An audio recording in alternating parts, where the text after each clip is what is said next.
Some are calling it the strongest speech ever by a Secretary of State. In his first major address, Mike Pompeo focused on Iran and warning its leaders to change course or face their strongest sanctions in history. CBN's national security correspondent Eric Rosales explains. Secretary of State Mike Pompeo gave his first major foreign policy address here at Washington, D.C.'s Heritage Foundation.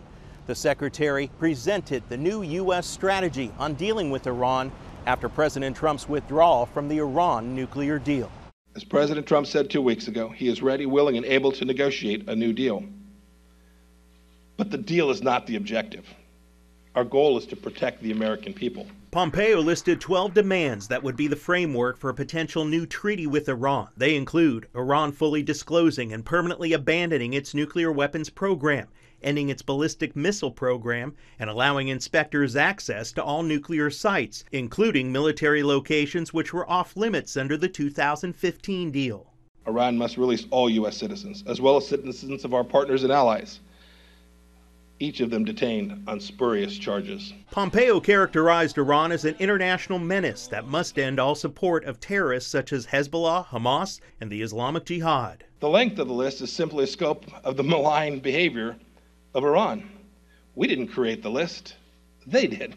The Secretary said the U.S. will also ask Europe to reimpose economic sanctions in a bid to bring Iran back to the negotiating table. If they don't join the U.S., some see that as a costly choice. If they continue taking their rhetoric to the most logical conclusion, that means they would be willing to side with the world's foremost state sponsor of terrorism as opposed to the world's best economy. America's enemies must understand that the United States will stand up to those who threaten the free world. Reaction came swift from Israel's Prime Minister Benjamin Netanyahu. He said anyone who wants to stop Iranian aggression and support peace should support the United States just like Israel does. While a spokesman for the Iranian Foreign Ministry called the new policy ridiculous and embarrassing and more like a satire. Secretary Pompeo says the U.S. demands are not unreasonable, yet welcomes Iran's leaders to take a different path.